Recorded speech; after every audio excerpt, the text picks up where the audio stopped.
Good morning. I really love the Old Testament reading for Epiphany, Isaiah 60. Arise, shine, for your light has come, and the glory of the Lord rises upon you. I always think, when I hear that text, I always think of a sermon by Dr. Ed Westcott. It was preached years ago at a mission festival in Tilden, Nebraska.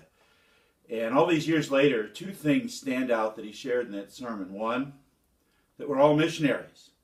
And two, that our mission field starts right where our feet hit the ground every morning. He got that right on both counts.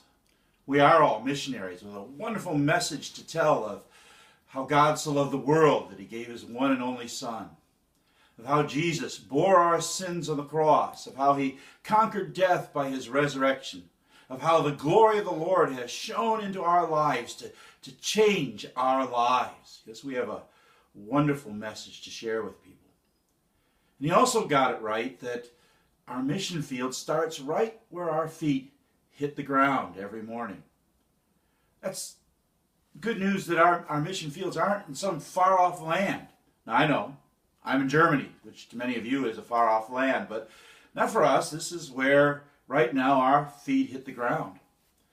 And so that means our mission field is our homes and the families, our families who live around us. Our mission field is our neighborhood and the people who live nearby, even the strangers who walk through that neighborhood. Our mission field is our workplace and our schools, our classmates and our co-workers. It's the commuter train we ride on and the plane we fly in. It's even our church and the people who sit next to us in the pews. Our mission field is wherever we happen to be at any given moment. The first time I heard that kind of comforted me because I thought, good, I don't have to go searching for my mission field. It's right here. It's right in front of me. But as I thought about it, it also scares me. It scares me because that means if my mission field isn't someplace far away, well, I don't have any excuses. It's right here. I don't have to go anywhere to be a missionary.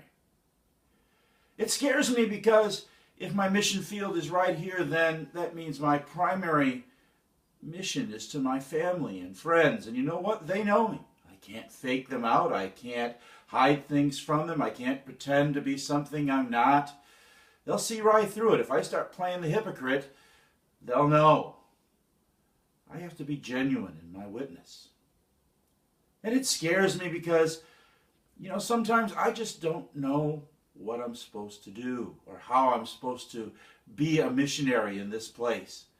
For one thing, thinking about right where I am now. How do I witness to my neighbors when they speak German and I don't yet, and some of them don't speak very much English? How do I witness when I walk down the street and I see people from my neighborhood, but they don't look at me? And if you say good morning or guten Morgen, people kind of look at you like you're kind of strange. And why are you talking to me since you don't know me? On the commuter train that I ride in the morning, you can hear a pin drop. No one talks. Sometimes I worry, how do I go about being a witness? And how are people going to react to me if I try to be a missionary in this place? And how do I get to know people in this community? And sometimes I get so scared that I would rather just stay on the bed than hop down and let my feet hit the ground. How about you? Is that the way it is for you? Do you find sometimes that you're afraid to get off the bed and get out there? Do you find sometimes that it's easier just to not let anybody know about your faith, easier not to say anything, easier just to go along, to get along? After all, what can we do anyway? And that's the point. We can't do anything. You and I can't change someone's heart. I think that's one of the other reasons why I love the passage from Isaiah 60, because what does it say? Your light has come, and the glory of the Lord has risen upon you. Now think about that. The light of God's love that changes hearts has changed our hearts. The glory of the Lord has shone into our hearts to give us the light of the knowledge of the glory of God in the face of Jesus Christ. And what does God ask us to do? He asks us to let that light shine through us, to get down off the bed and let our feet hit the ground, to love and to care for the people around us, to give a listening ear to the friend or a stranger who needs someone to listen, to look for opportunities to share our faith, to live our life and speak about Jesus when the moment is right, and leave the rest to Him. Let the light that changed our hearts change the hearts of others. Where do you start with all that? You know, for me, I think you start with Him. You start with prayer. You start with asking God to give you opportunities, asking God to open doors, asking God to open your eyes, my eyes, to see the opportunities when He presents them.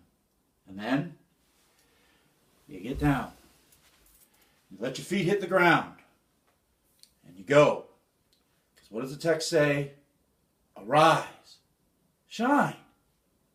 Let the light do the rest.